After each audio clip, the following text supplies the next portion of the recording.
Thank you for all of that introduction. I appreciate it. And hello to operating engineers, Local 77. I might note, from the time I announced for the United States Senate when I was a kid, I had the support of the operating engineers. I love you all. Thank you, thank you, thank you. You guys were founded 122 years ago. That's not when I got endorsed. Skilled workers operating all kinds of construction equipment. There can't be a better place to talk about the progress we've made together, how it's working with the country, and how our MAGA, by the way, please sit down. I failed to tell you, say that to you. Thank you. You know, I'm going to just say at the front end, this ain't your father's Republican Party. It's a different deal right now. And a minority of the party, I call the MAGA Republicans, control the party. And they're in Congress threatening to undo all the stuff that you've helped me get done. That's why I'm here today, because you and the American people should know about the competing economic visions of the country that are really at stake right now. I'm here in this Union Hall with you when just 2 days ago the Speaker of the House, Kevin McCarthy, went to Wall Street to describe the MAGA economic vision for America. And it's very clear, they've laid it out. I know when I was telling you it was going to happen, I'm telling folks, they looked at me like, that can't happen. Well, guess what? It's attempted to try to happen now. Massive cuts in programs you count on. Massive benefit protected for those at the top. A lot of, all the tax cuts go to the top, none to the bottom. The threat of defaulting on America's debt, for the first time in 230 years, we've never, ever defaulted on the debt. And it will destroy this economy. And who do you think will hurt the most? You, hard-working people, the middle class, the neighborhoods I got raised in. Not the super wealthy or the powerful, but working folks. And that's what I want to talk about today. And I know where you know where I stand. I make no apologies, and I mean this sincerely, for being the most pro-union president in American history.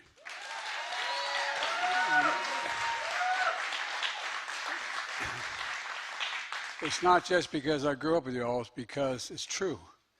When I speak to the Business Roundtable and the muckety-mucks, a lot of decent people, all the business enterprises, they look at me like, hey guys, don't jump, okay?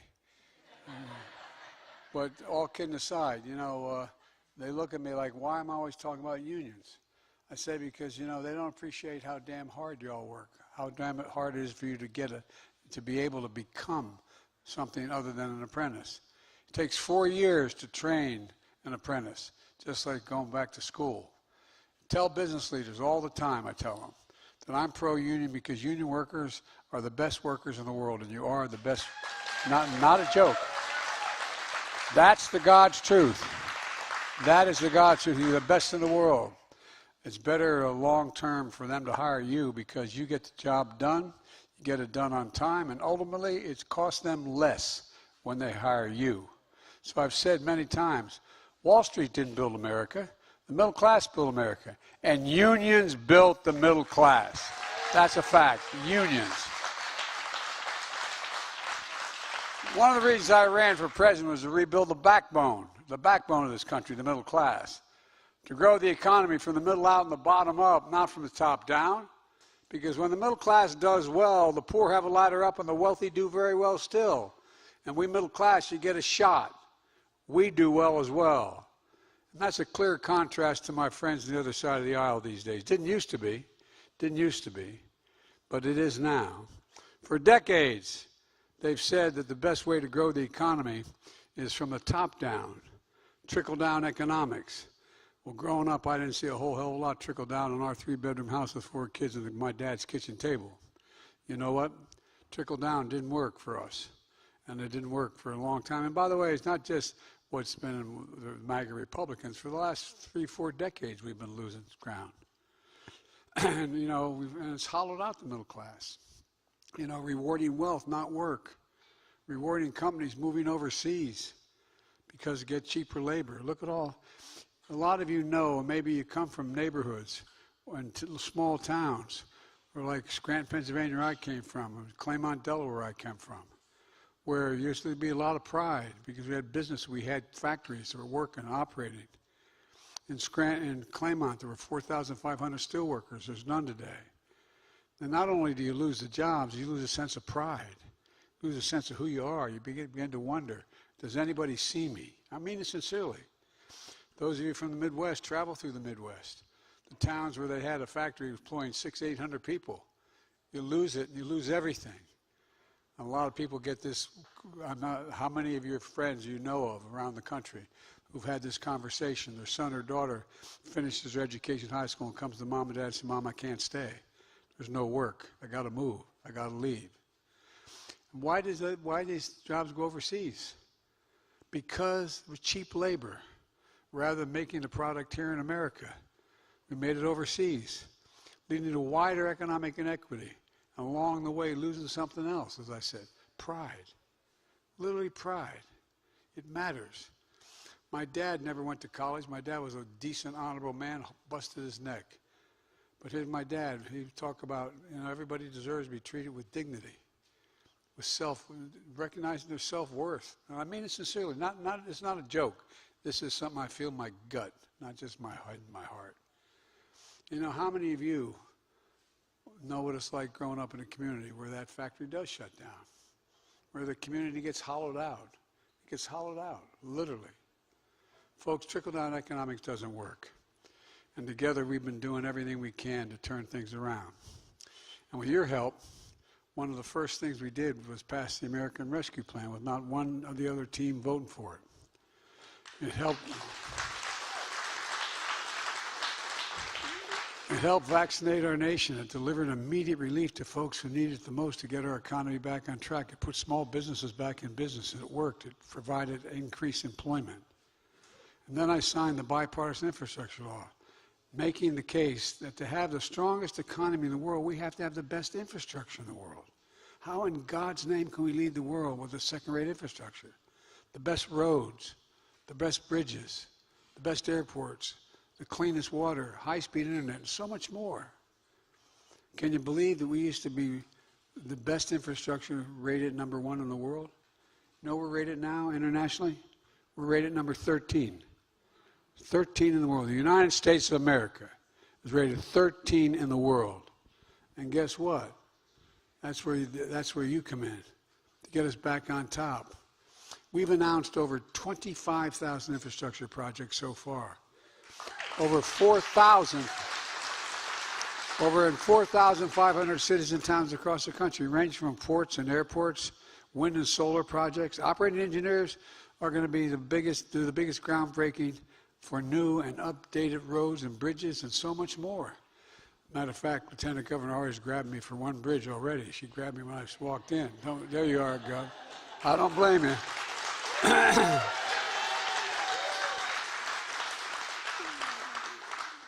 I told her we view the Eastern Shore of Maryland as the Western Shore of Delaware. And also, the Bidens all come from Baltimore, going all the way back to the early 1800s, from Baltimore. You're the one that are going to, this is not hyperbole, it's a fact. You're going to transform America. You, the operating engineers, are going to transform America. And it can't get done without you. Without you, it can't get done. It's just, there's certain things that's a fact, obvious. And so, when we rebuild America, and I mean literally rebuild America, we're going to buy American. I've gotten a lot of criticism because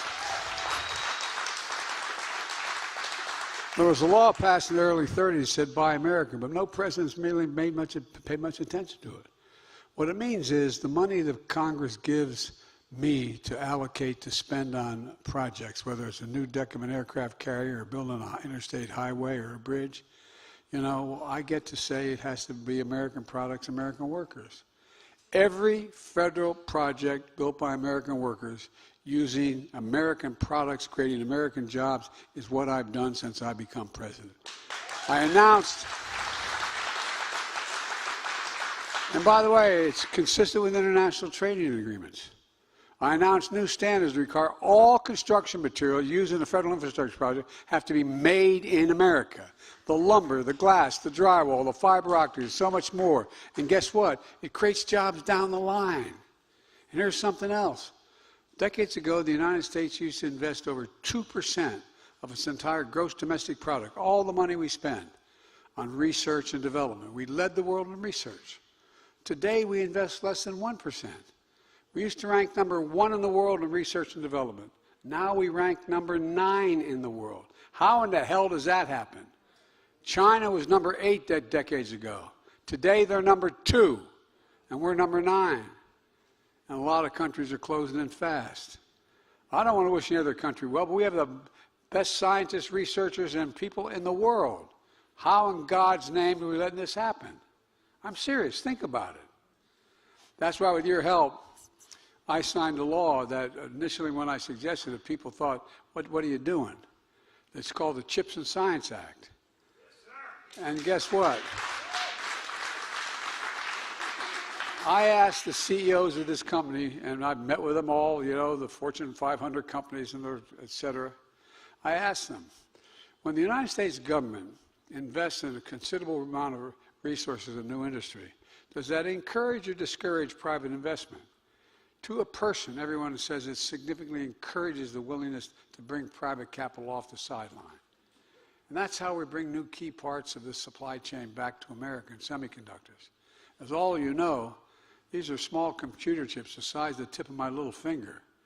They affect nearly everything in our lives, from our cell phones, our automobiles, refrigerators, most sophisticated weapon systems in the world, and it poses and possesses so much more. I want to remind everyone, America invented this computer chip. We invented it by investing in going to the moon a while ago, okay? We increased the sophistication many times over. We made them smaller, faster, more powerful. And over time, we went from producing 40% of the world's chips down to 10%, despite our leading the world in research and design. How did that happen? I mean, deadly earnest. You don't have to be a rocket scientist to figure this out. How did that happen? We all saw during the pandemic, when things slowed down in the Far East, where we imported so many of our computer chips. What happened? People all of a sudden didn't know. All of a sudden, the public became educated in what a supply chain is. People never talked about it before. Supply chain is when that factory closes down in the South Pacific, guess what? There's not enough chips to build automobiles in Detroit. It's shut down. Families get hurt. Example, every new vehicle built in America needs roughly 3,000 of these chips per vehicle. During the pandemic, as you may remember, auto companies couldn't get enough of these chips. Prices went up because the price of cars went through the ceiling. Inflation, biggest cost for inflation.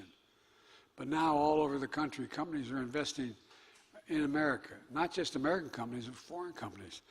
I asked the large South Korean company why they're investing in American computer chips to build the factories here. They said, because you have the best workers in the world. They said, not me. We do. And guess what? It went from a relatively small investment. You know how much we're investing now? $400 billion. $400 billion in advanced manufacturing. A record amount of investment back at home in any time in our history. For example, in Ohio, I visited what I call the Field of Dreams, about 1,000 acres outside of Columbus, where Intel has committed $20 billion to build what they call a new chip fab, a factory. They call them fabs. And guess what? It's going to hire a hell of a lot of people, 7,000 people building it.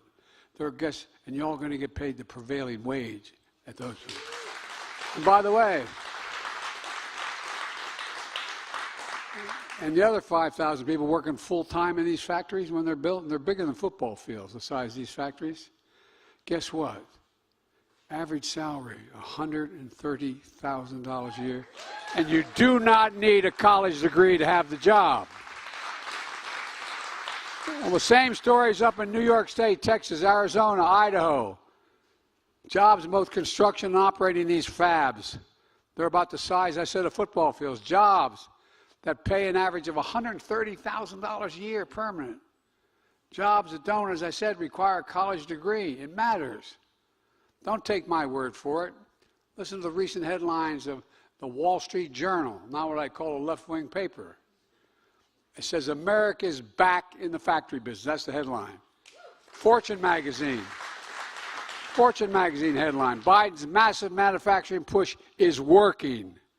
Financial Times, transformational change. Biden's industrial policy begins to bear fruit. Folks, it's bearing fruit because of all of you, because I have confidence in you, because you're getting the job done. Folks, my economic plan is the blue-collar blueprint to rebuild America. And that's not all. I get how folks are struggling with inflation. I grew up in a house where the price of gas went up, you felt it. It was a discussion at the kitchen table, not a joke. Inflation has been a global problem because of two things. A pandemic that disrupted these supply chains around the world, Putin's war in Ukraine, which disrupted energy supplies and food supplies, causing the price of everything from eggs to wheat to go up.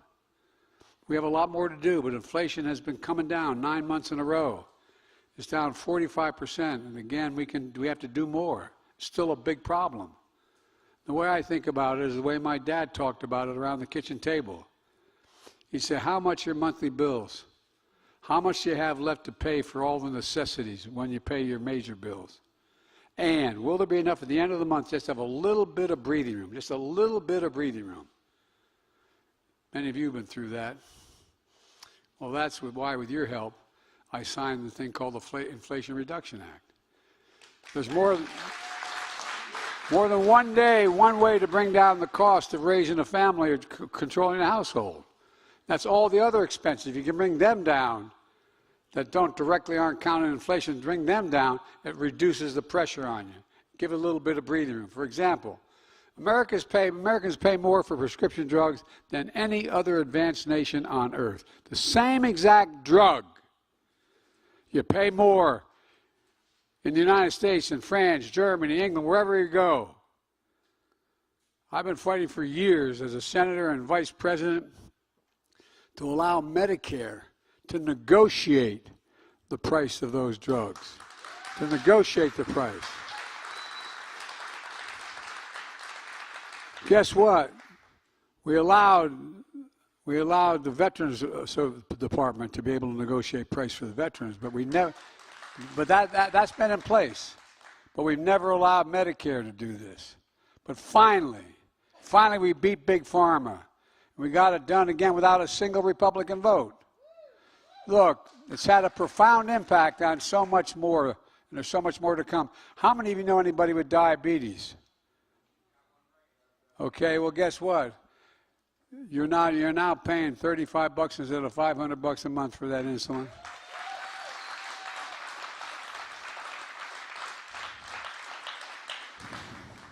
God love you, man. By the way, you talk about allowing people the dignity. I was in Virginia before I got this passed at a town meeting. This was about a year ago, and a woman stood up. She said, she didn't break down, but she was very emotional. She said, I have 2 children with diabetes. I don't have enough private insurance to be able to pay for it. We have to cut the dosage. We have to trade off. How do you feel as a parent? Looking out at your child, knowing if you can't get them the drug they need, it may affect their life and their very, very, very existence. Well, guess what? That's changed. 1 in 10 Americans has diabetes. Every day, millions use insulin to control the diabetes so they can stay alive. Insulin's been around for over 100 years. And when the guy invented it, he didn't even patent it because he thought everybody should be able to access it. You know how much it costs these companies to make that insulin? $10 dollars. To package it, maybe another $1.50, maybe $2. But they were charging $400, $500, $600, $700 a month. And folks, Big Pharma has been unfairly charging and making record profits. Not anymore. We began by capping the cost of insulin at $35 a month for seniors. Initially, I proposed for everybody. I couldn't get enough folks I lost a couple Democrats. But we're coming back at it. And that's not all. The law, and when I told people that it was going to be $35 a month, when it got passed last year, I don't blame them. It looked at me like, yeah, Joe. Didn't occur until January 1, it didn't start. Well, guess what happens? This law brings total drug costs down the way people need. How many of you have had cancer or know someone who does? This law will cap out-of-pocket costs for seniors on Medicare at a maximum $3,500 a year for every single drug they have to take. Every single drug. This year. And then the following year, it's a maximum of $2,000 a year, even if you're taking a $12,000, $14,000, $16,000 cancer drug. It's a game changer. And it's fair. This is nothing radical, it's just fair. You don't have to pay these prices in other countries. The Inflation Reduction Act also makes the most significant investment in dealing with climate ever, anywhere in the world's history. And by the way, if I can digress for just a moment. Before I announce my plan, which is the most consequential one in literally the history of the world, no country's ever done it, we've never done it, America's never seen it. I went to my friends in the union movement because you're all worried. I don't understand you. You've been told that you work on global warming is going to cost you jobs. And I sat down with one of my good friends, the head of the IBW, just retired, going to a retirement party for him this week. And I laid out, you may remember hearing I getting beat out of me, but I didn't care about the environment. And then I met with a lot of you guys, met with your international presidents. And I said, you want to make some real money, this is where you're going to make it. Because it's going to help. By the way, guess what? When we're dealing with the IBW, they're going to put in 550,000 charging stations. 550,000. You all are going to build on the roads and highways and the bridges to get there. It's going to generate incredible economic growth. For example, it also, families aren't even part of organized labor. They get $1,000 a year savings by providing a rebate when they buy a new efficient appliance or weatherize their home. They get a tax credit for purchasing heat pumps, rooftop solar energy, so they can afford to do it and they get a tax credit for doing it. And the long-term savings from this is significant. Without going to everything, it also provides tax credits for electric vehicles, new or used, because we're convinced that the companies are going to move. Let me back up. I called a meeting of all the American automakers to the south lawn of the White House last summer, or the summer before. And I talked about the need for us to have to transition.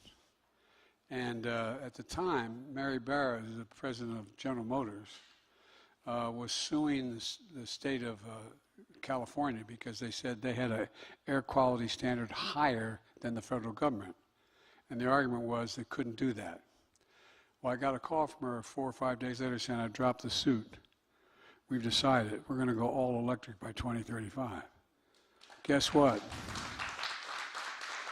We also put in all electric over the near term. We're providing significant tax exemptions if you purchase a used or a new all electric vehicle. It's a game changer. And by the way, anybody who doesn't think we have global warming, hang out with me, man. Travel every major fire I've been to. You know, more land has burned in 2 years to the ground because of global warming. More land because of fires as a consequence of the utility poles you put up and all the rest. All of it. More land is burned than the entire state of Maryland. Literally, all the land you read about burning from Arizona to Idaho and out west, more land burned to the ground and homes in the process than the entire size of the state of Maryland. And all of you in this room are going to play a big part. Those charging stations, those roads and access points and so much more. Because you're going to be building it. Folks, look around at our economic plan is working. We've created more than 12,000 brand new jobs in 2 years. That's more than any president in American history has created in 4 years. In 4 years.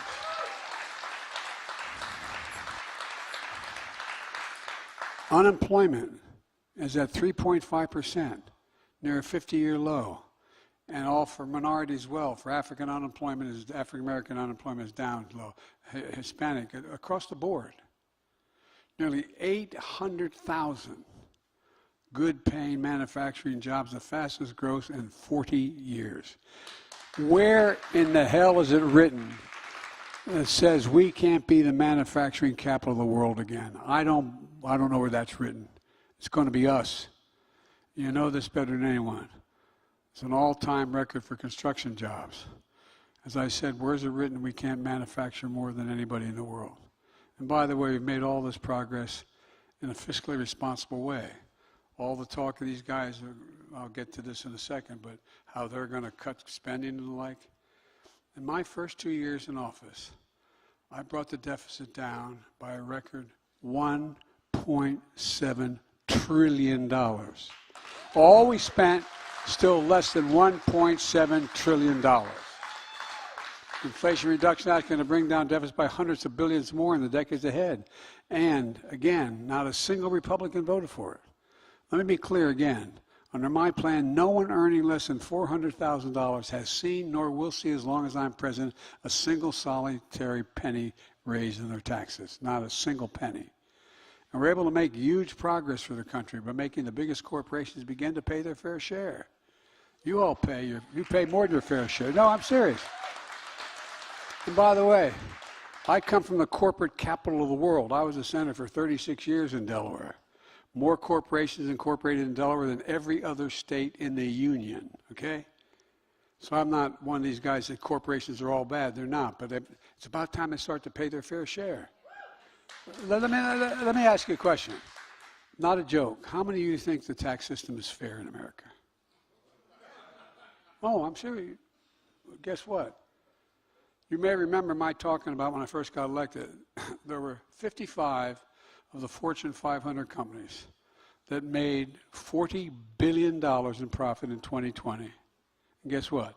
They paid zero, not a single penny in taxes. Not a single penny. I said it was wrong. So I did something outrageous. I was able to impose a 15% tax. My God, 15%. You all pay more than that. You pay twice that. How many construction workers, firefighters, teachers, cops would be happy to pay 15%? You know, I love these guys telling me what they value. My dad used to have an expression. He'd say, don't tell me what you value. Show me your budget. I'll tell you what you value. Let me tell you what I value compared to the other side. Well, I'm here in this Union Hall and with you, Speaker McCarthy just got finished speaking to Wall Street 2 days ago and speaking to the United States Congress a few hours ago. And what we described as the mega's economic vision. It was days before tax day. Do you think he told the wealthy and powerful that it's about time they step up and start paying a fair share? Not a word. Do you think he told the billion-dollar companies to stop stashing profits in tax havens off the coast and shipping jobs overseas? I didn't hear any of that, did you? Instead, he proposed huge cuts in imports and very important programs that millions of hard-working and middle-class Americans count on. All the while, he and the mega officials are separately pushing for more tax giveaways and overwhelming benefits to the wealthiest Americans and biggest corporations. Folks, it's time the same old trickle-down, dressed-up MAGA clothing is worse than ever. Let's be clear. A plan has details. The plan is straight. That's with the American people. McCarthy comes along and delivers a speech with not a plan. Actually, in some sense, it's pretty simple. For example, he talked about limiting spending. We're all for that, man. Let's limit spending. But look at what he didn't say. He didn't tell you exactly how much he wants to cut, but the House leading Republican proposal will cut critical programs, so-called discretionary spending, by 22%. That would mean cutting the number of people who administer Social Security and Medicare, meaning longer wait times.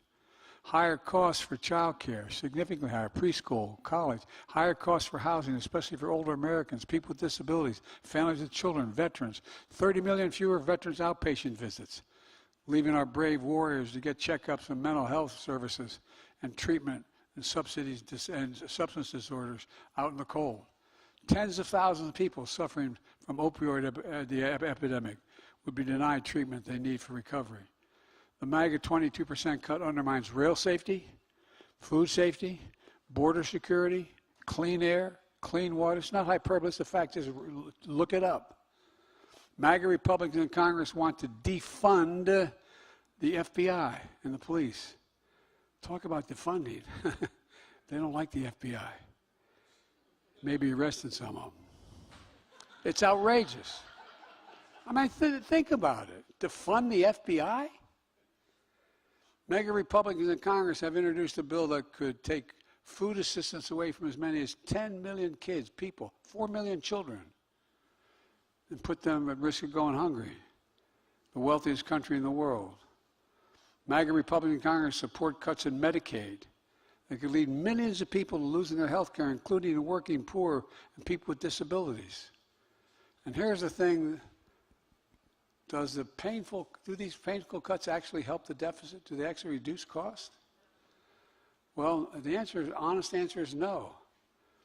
The very first bill that House Republicans passed was to get rid of the law I signed to crack down on wealthy tax cheats. I'm talking about the multimillionaires and the billionaires. What does it mean? Well, it was estimated by all the experts that they kept cutting the number of IRS agents, not doing your taxes, but doing the incredibly sophisticated taxes required to do the multi-billionaires and millionaires. And guess what? It was estimated that it would, in fact, reduce the deficit because we bring in more money from the super wealthy. We start to pay their fair share. Make it easier for the wealthy to get away with cheating on their taxes. They wanted to get rid of these IRS agents. Well, that's what they proposed again. And folks, while you pay your taxes, others aren't. They want to increase the deficit and get rid of the corporate minimum tax of 15%. Look, I want to make sure that the $2 trillion Trump tax cut that he passed in his last term, only term, for $2 trillion, well, I didn't mean it that way. I didn't mean it that way.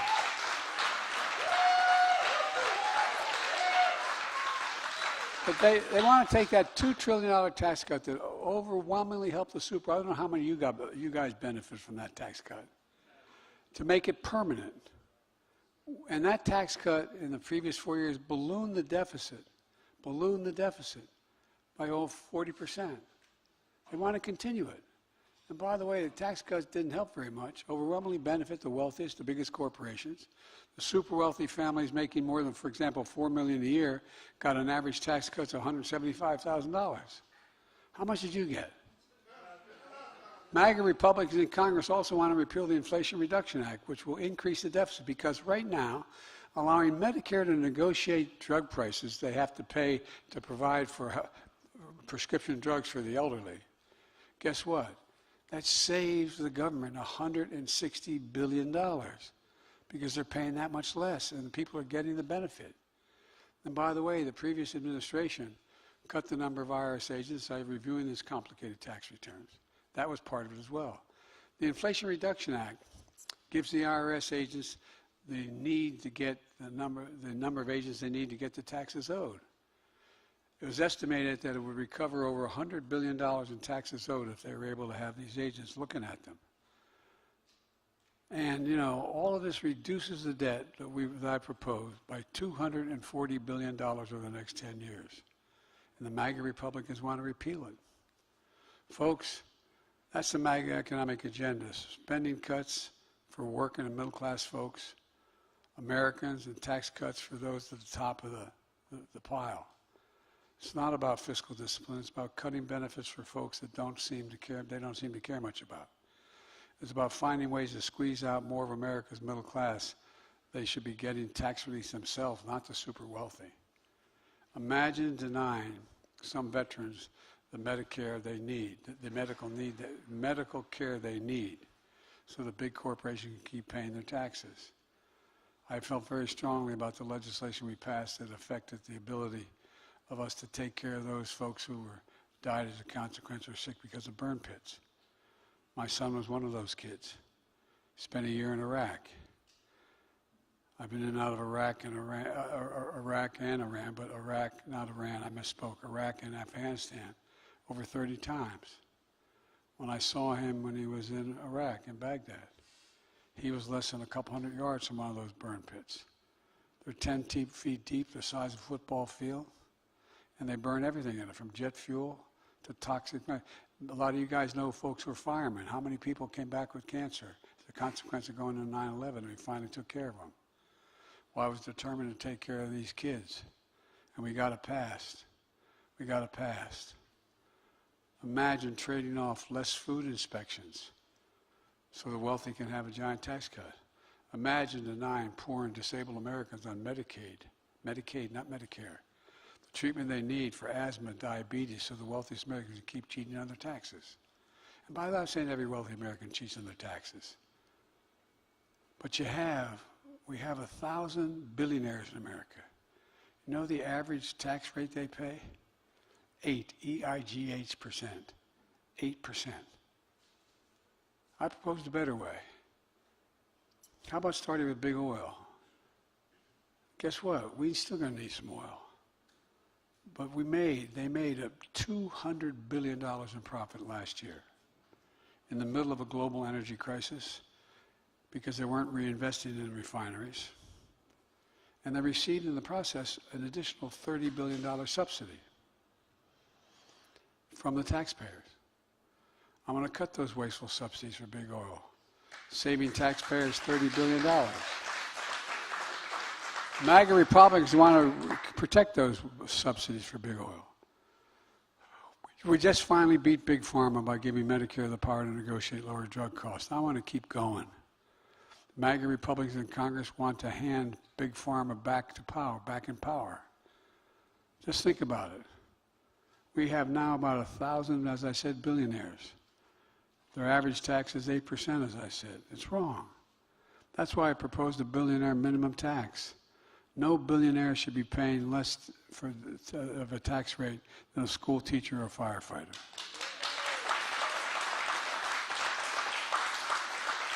But folks, here's what's really dangerous. MAGA Republicans in Congress are threatening to default on the national debt. The debt that took 230 years to accumulate overall, unless we do what they say. They say they're going to default unless I agree to all these wacko notions they have. Default would be worse than totally irresponsible. It would mean cuts in Social Security and Medicare, higher interest rates for things like credit cards, car loans, mortgages. Working people, middle class, seniors would pay the price for the entire economy would be at risk. America's never defaulted on our debt, which has accumulated over 200 years. Let's remember, the last administration alone increased the national debt by 40% in 4 years, yet every single year they passed the debt limit. Every single year. In a speech to Wall Street, the speaker failed to guarantee he would be the first speaker not to default on our debt. Let's be clear. If he fails, the American people will be devastated. Not just 10 or 20 years from now, but today. The speaker likes to quote his hero, Ronald Reagan, who I knew because I was a senator. But he doesn't quote everything Reagan said. Reagan said, debt ceiling brinkmanships threatens the holders of government bonds and those who rely on Social Security and veterans benefits in the United States has a special responsibility to itself and to the world to meet its obligation. He goes on to say it means we have a well-earned reputation of reliability, credibility, two things that set us apart from the rest of the world. That's what Ronald Reagan said. Donald Trump, seeking to increase the debt limit while he was doing what he was doing. He said, quote, I can't imagine anybody ever even thinking about using the debt ceiling as a negotiating wedge. I guess he didn't know the new MAGA Republicans he bred. America is not a deadbeat nation. We meet our obligations. And I made clear to Speaker McCarthy about how we should proceed to settle our differences. No one should do anything to jeopardize the full faith and credit of the United States of America. Instead, I'm making threats of default if I don't go along with what they want, which would be catastrophic to the country. If we don't do it, they say they're going to let default take place. Take default off the table. And let's have a real serious, detailed conversation about how to grow the economy, lower costs, and reduce the deficit. First time ever, I said, I'll lay my budget on the table by March the 9th. You lay your budget on the table, and then we'll negotiate. MAGA Republicans owe the people the same. Offer a plan, not speeches.